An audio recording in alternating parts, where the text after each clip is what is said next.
Hi,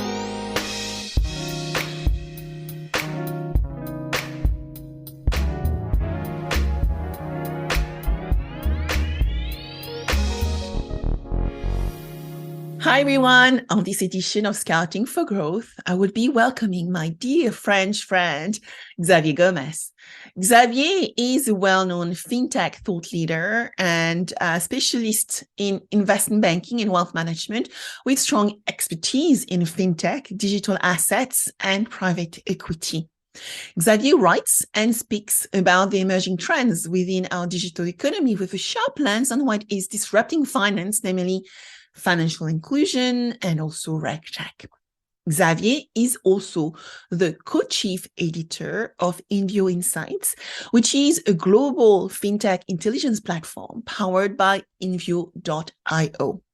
Xavier and his team partners with the very best experts and entrepreneurs within the European region and beyond to cover the latest trend in all topics related to digital banking, payment, blockchain, artificial intelligence, insurtech, and financial inclusion, with a very strong interest around financial literacy. As we all know, there is a major protection gap that Swiss Re often mentioned in its research. And what we are aiming to do here is to make sure we can create wealth for everyone. Over the course of our discussion, Xavier and I will dive into the digital economy. We are going to talk about fintech trends, insurtech trends, what affect our world of finance today and in the future. So let's welcome Xavier.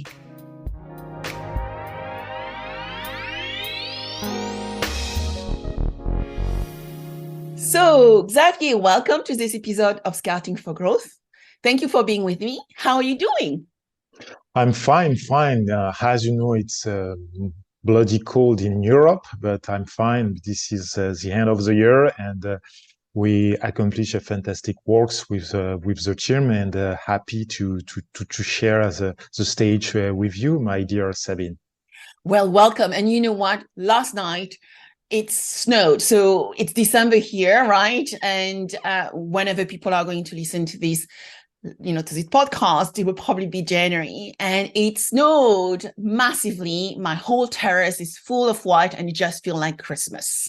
So tell us, Xavier, tell us a bit about you. I know you for quite a while as a fintech influencer, and it would be great to hear about your background in private equity and also what got you to move into, I would say, the young venture world.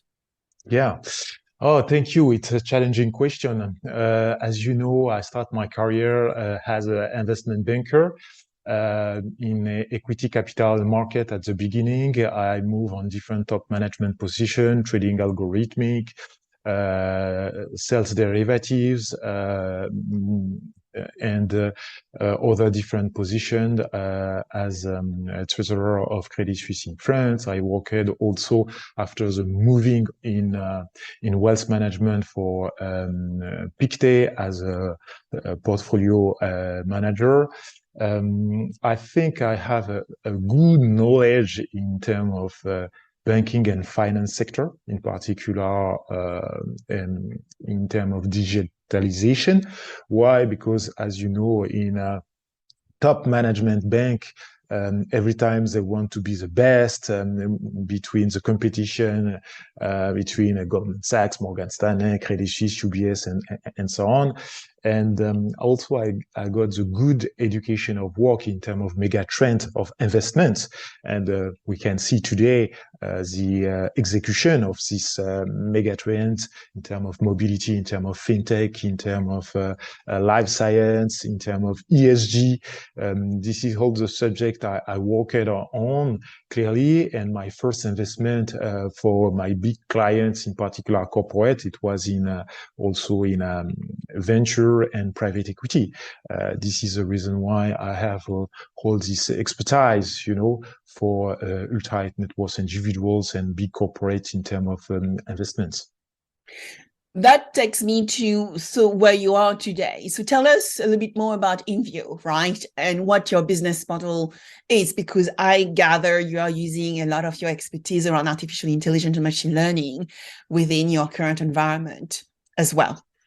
Yeah, in fact, Indio is a data-driven startup that use machine learning and natural language processing to help, in particular, private equity firms and VC to take opportunities of investment to compare with the data what kind of investment they can do in venture or in mid stage, and also to detect what is wrong in terms of competition. In fact, we provide a solution in order for investor from VC side to be driven by the data and to be empowered by the data. For VC and principal and partner to don't waste time with the collect of this data and to have this precise data with all the elements possible. Because as you know, at the moment, we have so much opportunities in the last 5 years with the explosion of startups, of business model, and so on. And it's a lot of work for all investment actors. And it's funny because most of them are a little bit old-fashioned. They don't use any solution. They invest in startup in technology, but they don't apply this technology for them in order to be augmented by the data as a investor and as a private equity actors. It's interesting you said they are not using it. I mean, I work with a lot of investors, and that is something I mentioned to many of them. So, what are you using to make your choices and decisions?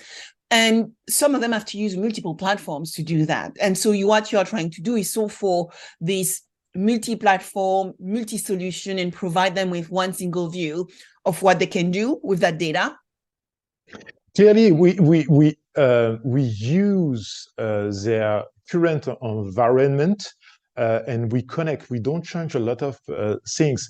In fact, we used their current sources, in particular with API, when they use already some solution, is less expensive.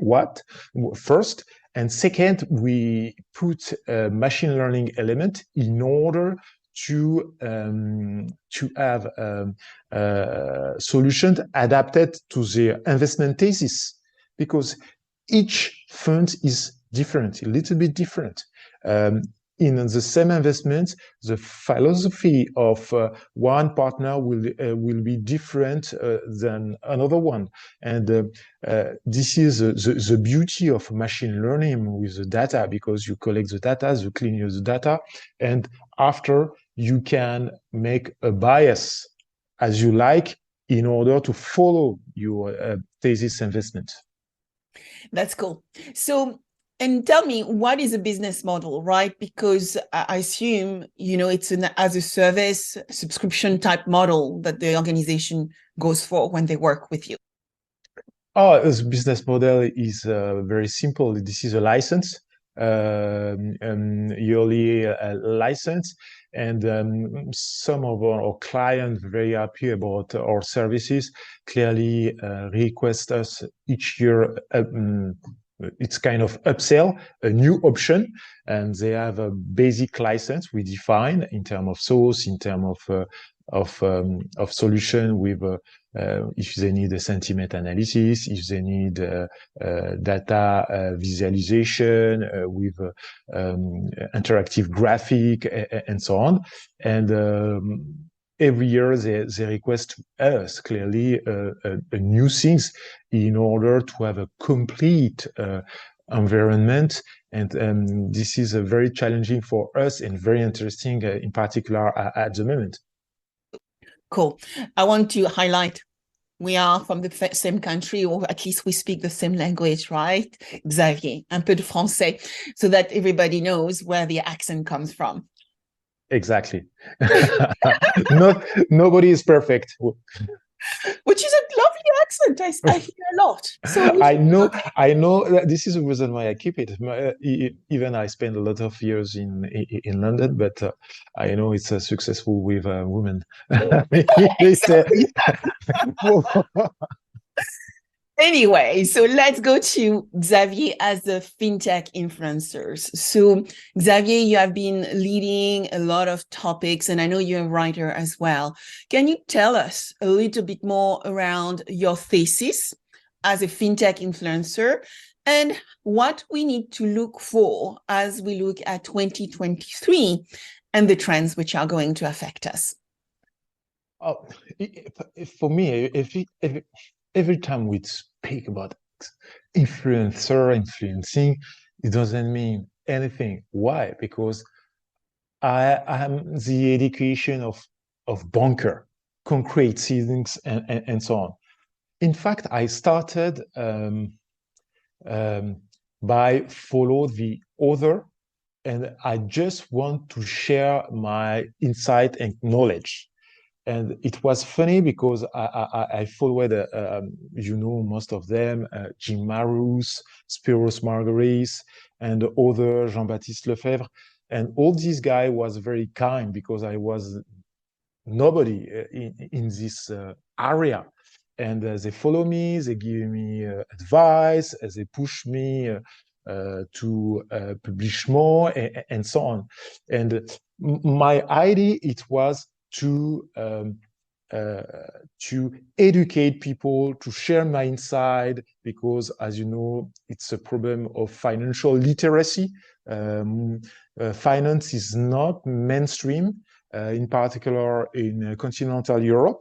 And by chance, a lot of people like it, what I published, and some of producer request to me in order to be speaker around the world in Paris FinTech Forum, in Finovate Europe, in Africa Innovation Summit, in Cyprus FinTech Summit, and so on.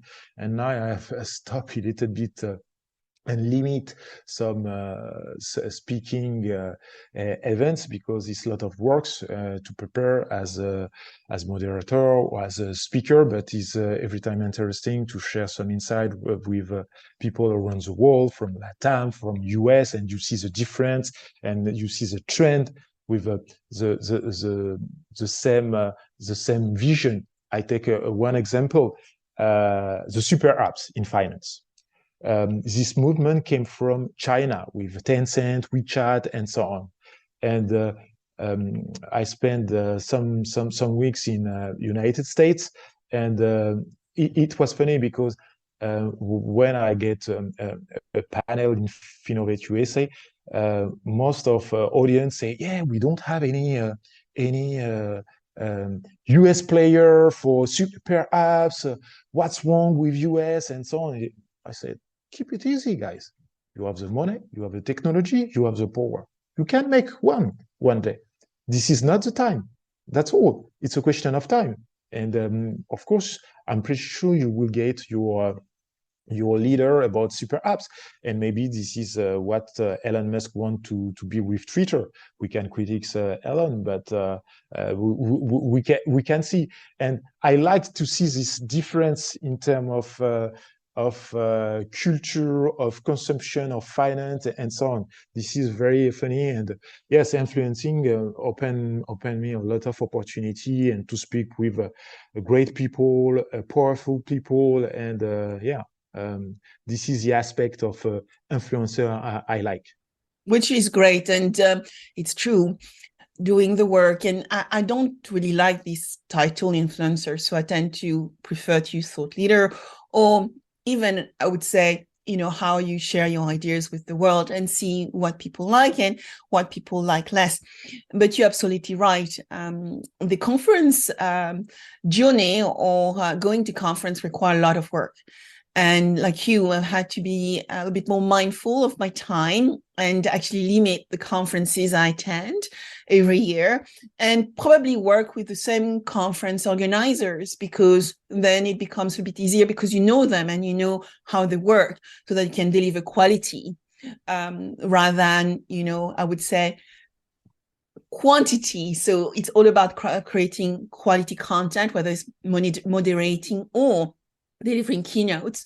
And fewer, I would say, is always better. So as we move right to the world of, I would say, creator economy, and that was the reason why I was asking you about your influencer work, what are the trends you see emerging for 2023?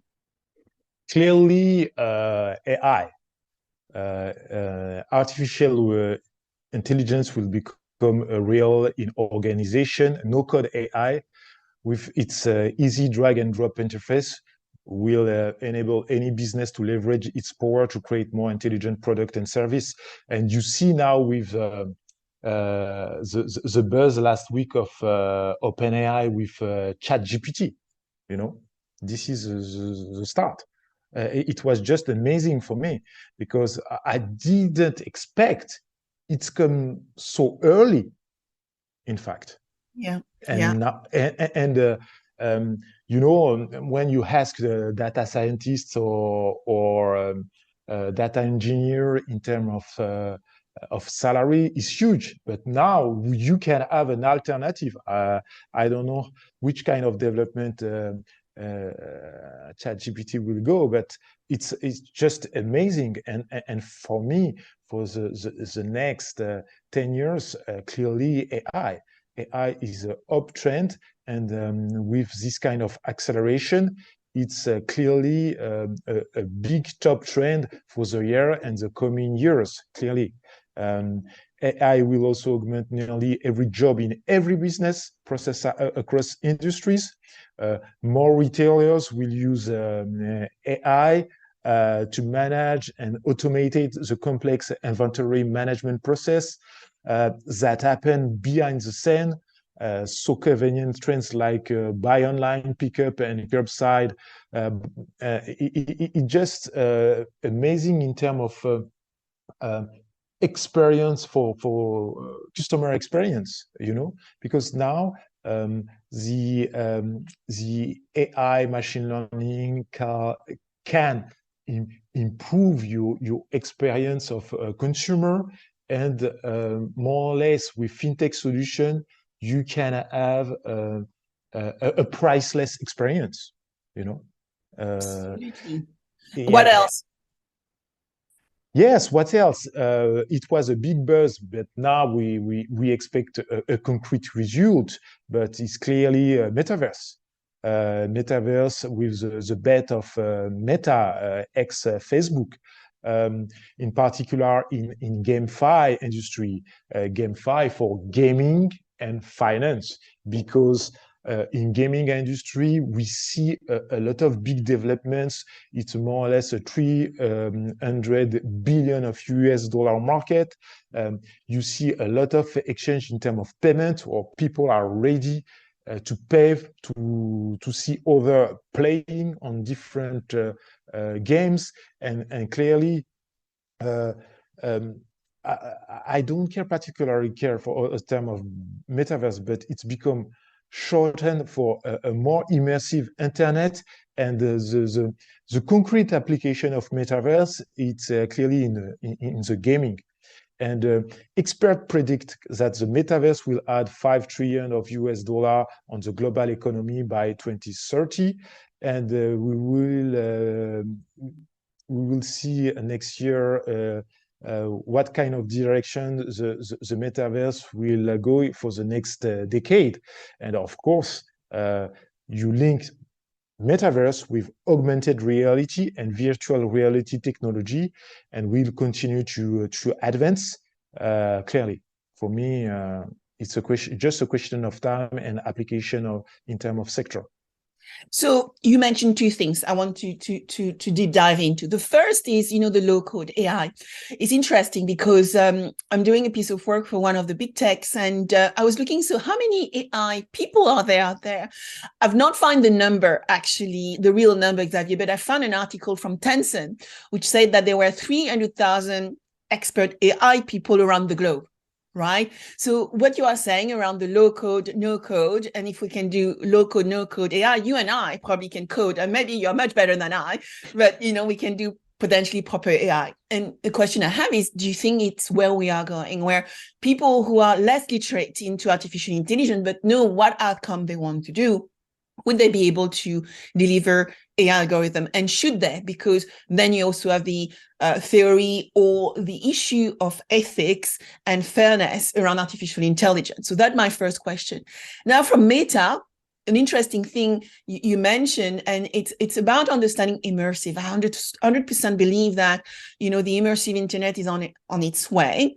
And so we should not just look at Meta as the metaverse as a single entity. We need to link it to Web3, as you highlighted, the virtual reality and the augmented reality asset we need to use to go into those world. And that means we need probably lighter devices to use on our face to be able to engage into those immersive environments. So Meta, Web3, AR, augmented and virtual reality, but then, the conception of digital currency. So you mentioned gamification and with finance, GameFi, which means that financial environment then is around digital currency potentially. So how do we make the best of those two environments when we look at, fintech, for instance? I mean, look at some of the numbers in fintechs. Last year, we had 150 billion invested in fintech. We have 100 billion invested in fintech this year. So it's gone down, probably 33%, same in insurtech. So do you think we are going to find the appetite next year to start pushing those two trends? Clearly. In fact, for me, this is a conjunction of different technology, because as you mentioned, we are in tech. You speak about tech and specialist of data and data science. The problem, if you are not coder, you are a little bit excluded. You and I, we have the expertise because we are senior. We are C-level, and you have the expertise. What I love with the policy in terms of talent recruitment, it's the diversity. It's not diversity as usual when you can see in Europe, but it's diversity of experience. Younger with a senior. The younger has innovation, the coding talent. And the senior are more or less the expertise. And one day, in few years, you have the merger of the both, And unfortunately, it will be these people will get a lot of value. It means it will be a very a real cost for the company, because these people will be priceless. And the only things to balance it will clearly to develop no-code solution in order for no-coding people to express their talent also with ChatGPT, for example. And this low-code, no-code solution, in fact, is very inclusive, inclusive because they include in society people that don't know to code. I don't know what is your opinion on that, but I think it's a good thing for me to see this kind of development. Absolutely. And, we've seen a great initiative like Girls Who Code, right? We have seen, financial inclusion. When you think about Africa, for instance, there are great initiatives to include more people. One example I was given actually when I attended Web Summit this year is I attended a session with Accenture and Siemens. And one thing they were explaining is when you go into the metaverse, for example, for the industrial industry, right? The industrial market. So think about when you build an engine for an aircraft, or think about, massive environment where you create electric material. They now can create those environments in a metaverse, so a digital twin, a digital environment where they are able to enable people in all the world, wherever people are located, to get trained to actually create repairs for those engines using simulations, regardless where they are. So it means you're actually creating financial inclusion in Africa, in LATAM, in Asia, where potentially yesterday you would only have recruited Europeans, so Americans, people from developed markets. And so what happens with some of the technology we are seeing emerging is you're opening doors to enable people who are anywhere in the world to be able to work and be part of this new immersive economy where they can actually participate and create wealth for themselves by getting really interesting jobs as well. Effectively, and this is a wonderful period for that, and also challenging. If we come back to a little bit on Meta, this is a big bet about metaverse, because to be honest, is not for 10 billion of US dollar in terms of expense. The result is not super good, but they give the way to see what will happen. But clearly, I think it will make sometimes, and you cannot have only a metaverse application. But for me, it's a mix of fintech, Web3, AI, and it's kind of mixed, applicable to each industry, and each industry will see how apply in real to make a business. Because at the end of the day, this is what the business want and what they want to apply. And this is the reason why I expect a lot about Web3, because Web3 is more or less blockchain technology with a lot of plans from companies. They want to apply it and create more decentralized product and services. For example, at the moment, we are storing everything in the cloud, but if we decentralize data storage and encrypt that data using blockchain or information, we not only be safer, but we will have more innovative way to access and analyze it. And if you add NFTs with non-fungible token, will become more usable and practicable in the new year. And this is just a big opportunities in terms of new business model for the business, clearly. So, when you look at insurance, right, which is my world, some of the trends we are betting for, and I want you to help me with those as well, include embedded. So we've learned from embedded finance, and you probably heard we have moved into embedded insurance. And I myself done quite a lot of work this past year around embedded health, where, financial services combined with non-financial services come together to start solving the problem of very specific niche markets. And so in health, we need this super app concept where you have those little dots, those little apps, which are being included into, let's say, an infrastructure as a service platform, an iOS platform, which allows us then to really serve every segment very well. Either it's a young Gen Z to an elderly, the services will be very different. So that is one trend: embedded finance, embedded insurance, embedded health. The second, which I want actually to get some of your advice, actually, Xavier, is what we call algorithmic underwriting, and potentially moving to dynamic underwriting, which probably in your world of finance will be algorithmic trading or dynamic trading. So we want to know a little bit more around, how do we use data and AI to start becoming more predictive and actually give the right price at the right time, or provide better underwriting capabilities, which are a bit more automated. So that is the second one.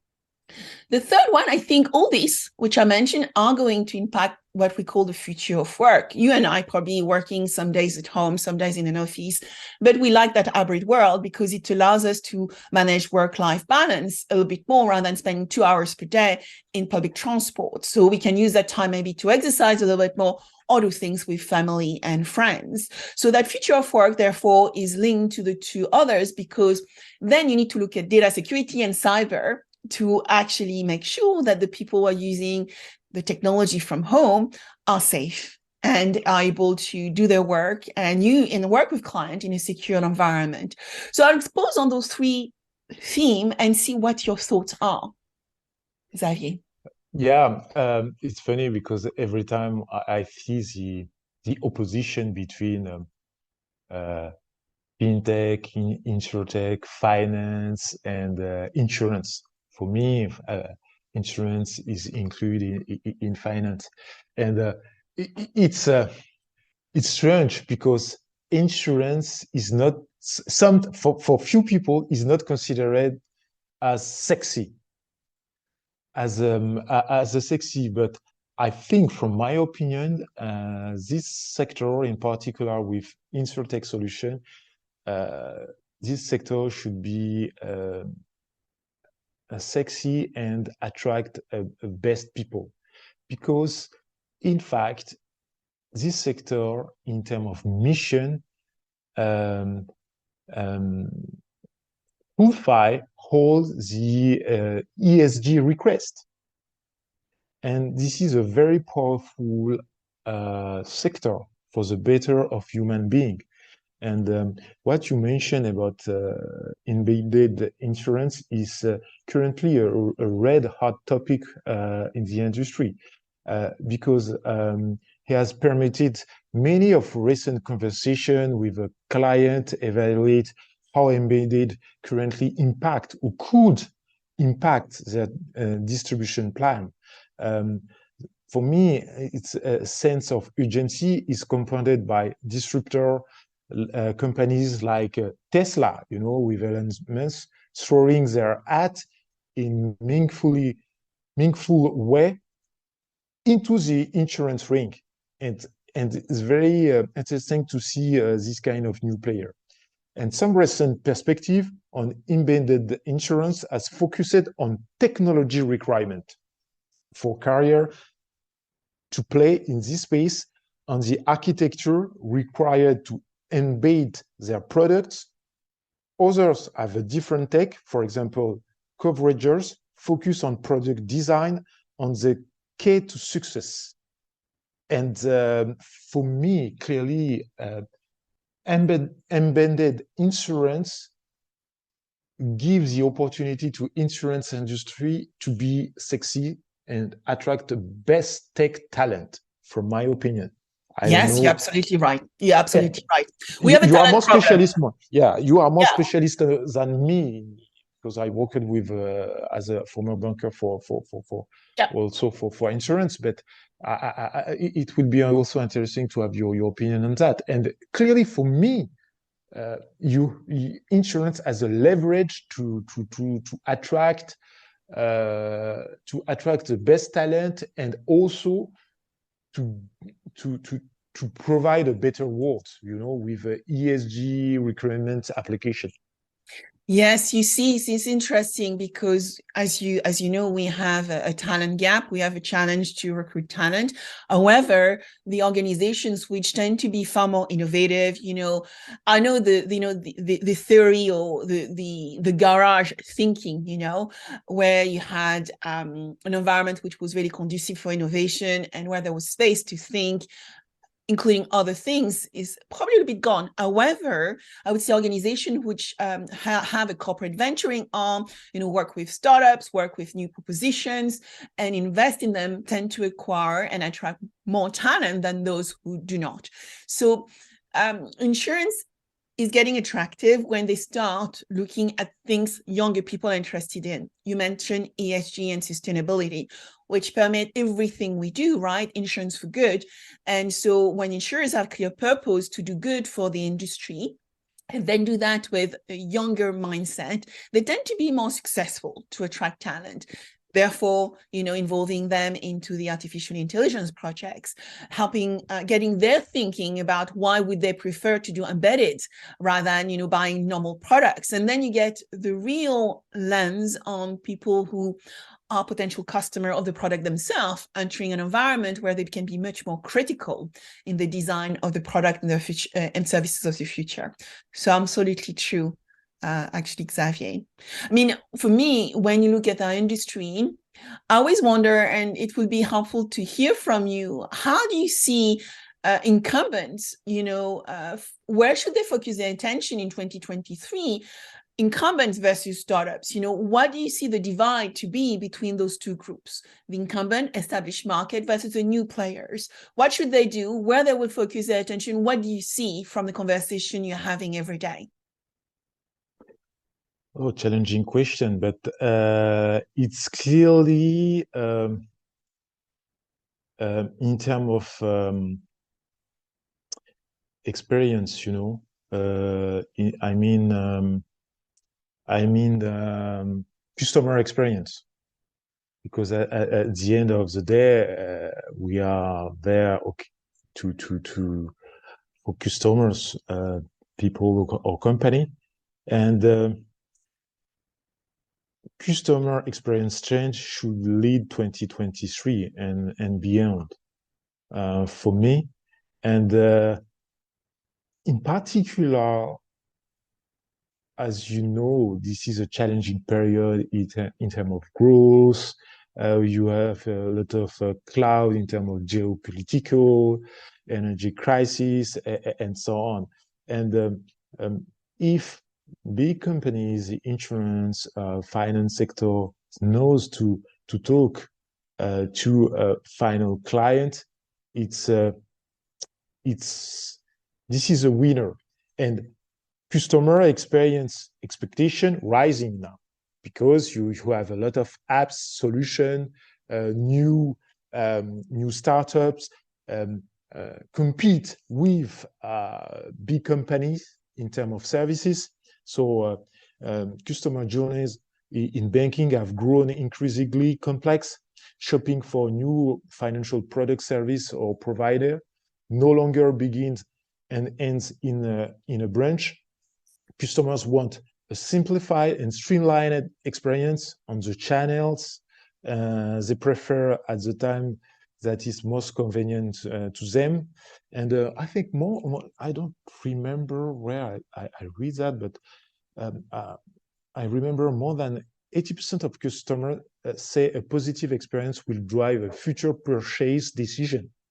It comes from Zendesk survey. Zendesk, okay. Yeah. While 61% say a single negative experience will result in immediate relationship abandonment, and 22% jump from the previous years. It was 2021, and 2 negative experience will result in 76 customer attrition. It's for me again with players such as Amazon and other, they rise the level of client services, and it's challenging for old-fashioned company, to be honest, and for sure for banking and some insurance company. Also, a customer is willing to share personal information if doing so simplifies future engagement. More than of customer, I think the majority want to be able to engage with a human at the touch of button, but this majority also want to be able to find the answer and information they are looking for on their own terms. It's difficult to find the right balance, because each client is more unique on the request, on this experience. Maybe you can cover from digital perspective 80% of the request, but 20% of the claims could destroy your image in terms of advice and so on. But clearly for me, customer expectation, global customer service experience expectation will drive 2023 and beyond, clearly. Yeah, so less friction, a very clearly designed customer experience, and understanding how you deliver that touch point, which is more humanized, but at the same time automated. You know, sometimes when I look for stuff, I really don't want to talk to anyone, actually. And maybe I'm one of the representation too of this Gen X, Gen Z, you know, we call ourselves, I guess, ex-millennials, where I'd rather find things for myself, but actually when it takes too long, I just want to get it done. And so I'm prepared to talk to somebody. And so it's finding a ways that balance as to what can I find myself without disturbing anyone, and I can multitask while finding what I'm looking for. But at the same time, if it's not well provided, you know, if the information is not stored, then you have to end up on the queue, on the phone call, and something we should have taken 5 minutes end up taking 30 minutes, which we don't have nowadays. So to finish our session, Xavier, what are the few last words you would like to leave with our listeners? Stay positive, clearly, and who dares win. This is my philosophy of life. And for sure, even you don't understand anything about innovation, technology, Web3, blockchain, and so on, take the time to listen people like you with your podcast, to look for information on internet. You have a numerous information. You have also free course of best university now in the MOOC, and you can have the best professor of the world for free now, from Harvard, from Oxford, on YouTube, and so on, to share their insight and their knowledge. Take the time to educate yourself. We are in the world of education and self-education. And I was also surprised yesterday.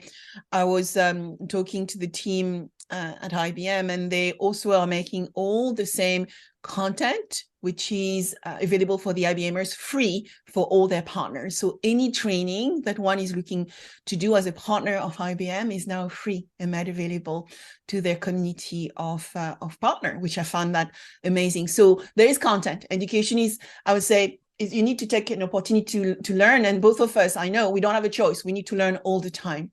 So one thing you were saying, you know, listening. So I will say to people, you know, rate, subscribe, and provide a comment to the podcast, and also let us know what you want to listen to. But Xavier, if people want to find you, where do they go? If they want to dive into your view of the world, where do they go? Or they can find me on LinkedIn and Twitters. Of course, it's more simple to follow me in order my current news and actuality. I think it's the best way to find me. Well, thank you for spending some time with us. Bye, Xavier. Thank you, Sabine. Bye-bye. À bientôt. Bye. Au revoir. Au revoir.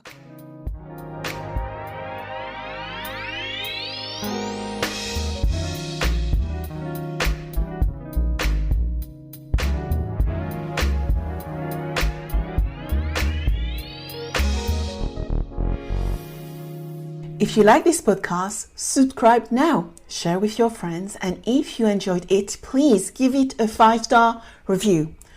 Also, if you want to cover any specific subject with me, contact me on Instagram under Sabine VDL Officials or LinkedIn under Sabine van der Linden. Thank you.